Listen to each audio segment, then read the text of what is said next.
Hey guys, what's going on? Welcome to another video on my channel here, Liciously. If you guys are new to this channel, please make sure to subscribe and stay tuned on updates on hair loss treatment, hair transplant topics, and hair news. Today, I wanted to talk about why I am actually going to stop taking Finasteride. As you guys all know, I started taking Finasteride shortly after my very first hair transplant, which was in November of 2016. For those who don't know what Finasteride is a 5-alpha reductase inhibitor that inhibits the production of 5-alpha reductase. That is an enzyme that converts the body's testosterone into DHT. Now, we all commonly know that DHT is one of the primary hormones that cause hair loss in men. There's been a lot of studies as far as Finasteride's efficacy, and we do know that it does lower scalp DHT levels by anywhere from 60 to 70%, and over 80% of men who are taking Finasteride are able to stop hair loss or slow it down. With any drug that does alter the body's DHT levels, there are always going to be side effects, and that also includes any other type of drugs that you guys might take. Some of the most common side effects for Finasteride would include sexual dysfunction, problems with ejaculation, some people complain of anxiety, brain fog, other people develop man boobs, you can have testicular pain, memory loss, and the whole list just goes on. So I don't want to go into the controversial topic of Finasteride safety profile, but I will tell you guys that side effects do exist for Finasteride, and there's even a forum out there that is dedicated for post-Finasteride syndrome. Some users of Finasteride, they make claims that sides went away shortly after discontinuing Finasteride, while we have another group of people who say that they're still suffering from side effects after even stopping Finasteride for a while. The thing is, obviously, it's going to depend on each person's, body and, whether they can handle Finasteride or not.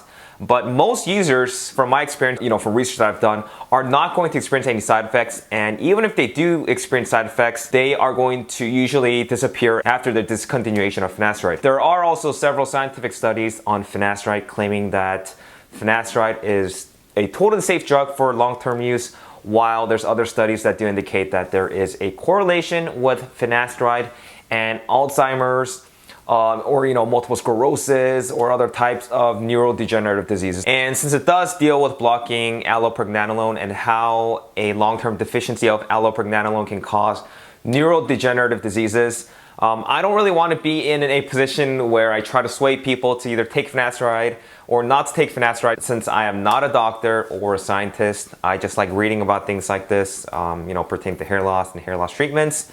But what I can tell you is that ever since I have taken Finasteride for the past almost 3 years now, I don't have any side effects, and a lot of people don't. And I also don't have any further hair loss, or at least the hair loss that I'm seeing is not noticeable.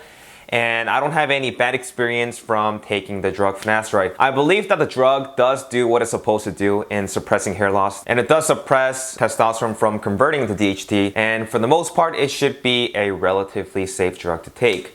Now, Finasteride was approved in 1997 for hair loss by the FDA, and in 1992, they actually approved it for the treatment for enlarged prostates, and they actually used 5 milligrams of Finasteride versus 1 milligram of Finasteride for the treatment of male pattern baldness. And since people have been using it since 1992, and even to this day, there's really no concrete evidence that it actually does lead to neurological degeneration, or at least not yet, since maybe it would take longer, many years to see the effects that Finasteride might have. We don't know for certain, and that's why we all have a choice in the risks that we do take if we are planning on taking Finasteride, or we can also go ahead and seek alternate solutions. So you guys might be wondering, why the heck am I stopping Finasteride if I don't have any side effects? So we all know that a hair transplant, such as the one that I have, by itself is not going to fix hair loss, and anybody who's had hair loss, or let alone someone who's balding, is still going to be prone to male pattern baldness. If you guys actually recall one of my first videos on Finasteride, I did make a video on why I stopped taking Finasteride, and that wasn't because I was having any side effects from Finasteride. No, I didn't have any sexual dysfunction, but rather it was because some of the stuff that I read regarding rat and sheep studies and how Finasteride increased cell death in the cerebellum and the hippocampus. If you guys do want to read up the article that initially stopped me from taking Finasteride, at least temporarily, a couple years back, I will go ahead and leave it in the description box so that you guys can take your time and really read through it. But basically, the study states that allopregnanolone levels were significantly decreased in post-mortem human brains of Alzheimer's disease, and that also correlates to allopregnanolone degeneration in rats and sheep who were given finasteride. I was being very cautious at the time since I didn't really know much about the drug finasteride. And even now, I still don't have as much information or knowledge that I would like to have. And that was actually one of the main reasons why I stopped taking finasteride back then. So I did resume finasteride shortly after I stopped taking it, because I made a decision that there was no known direct correlation between neurological degeneration due to finasteride in human beings, as well as any other known adverse side effects. And since I wasn't personally dealing with side effects, I actually began resuming taking 1 milligram finasteride and have been ever since. To clear some things up, I am not stopping finasteride because of side effects, because I just told you guys that I am not stopping it because I don't experience any side effects. The real reason for me stopping finasteride is something that I've been thinking for a while. And because, as you guys know, I did get married in November of 2018.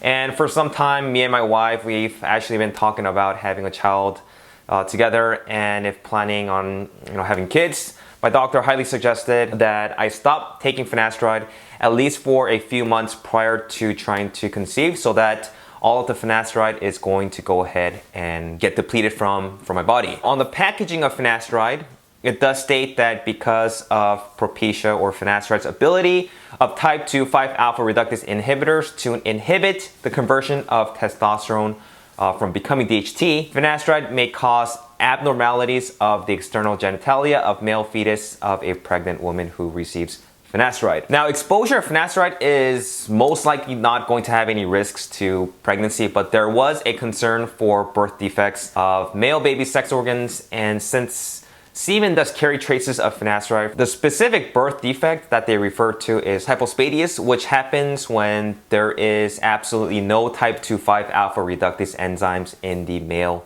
embryo.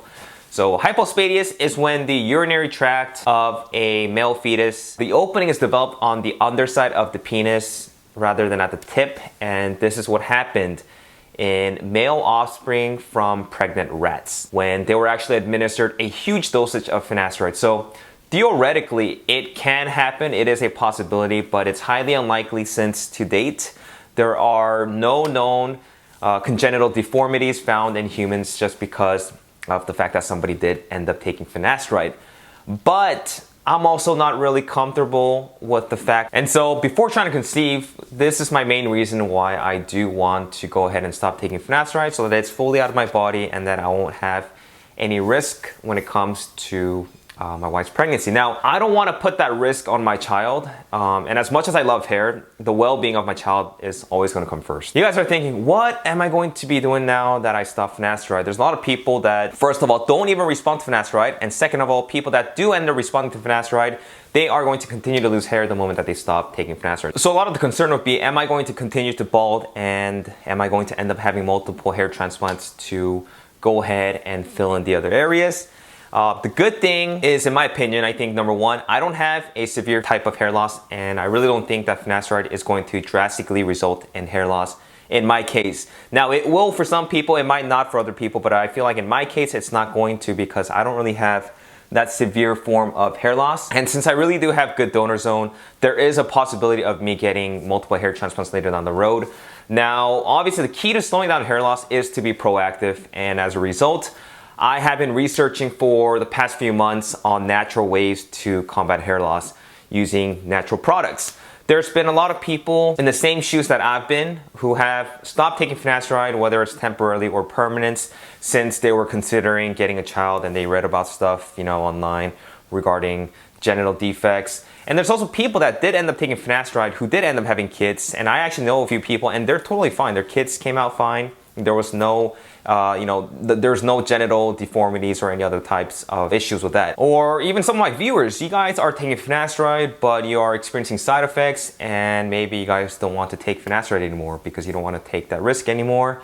Or maybe you just want to find a natural alternative or a different solution without having to worry about all of the possible long-term risks that finasteride might have. So obviously you guys have different reasons. I have my own reason. It's because I want to end up having a child with my wife, and I don't want to have anything or any risks that are a possibility of harming my baby. Now, I am a firm believer that there is no natural product, or at least we don't know of, that is nearly as strong as finasteride or dutasteride in inhibiting DHT to slow down baldness or even to prevent it. But there are several natural ingredients that are known to be good DHT inhibitors. And this is why I've been researching extensively on one particular natural ingredient that, instead of destroying 5-alpha reductase enzymes like finasteride does, it uses oxidation reduction, which is a natural process and has a bunch of other antioxidants. And this is actually, honestly, one of the most fascinating natural ingredients that I have ever researched. So I don't want to bore you guys too much by going on and on, but in another video, I will explain exactly what this ingredient is that I've been researching for the past few months. So stay tuned for that. For next time, I will keep you guys updated. And I just want to let you guys know that I am taking finasteride not because of the fact that I'm experiencing side effects, but because of the fact that I am planning on having a child, and I want to get finasteride out of my body and make sure that the well-being of my child, that there's nothing that's going to be going wrong with my child. So if you guys have any questions, please make sure to let me know. I will talk to you guys next time. Make sure to leave me some comments, and stay tuned for my next video. Take care.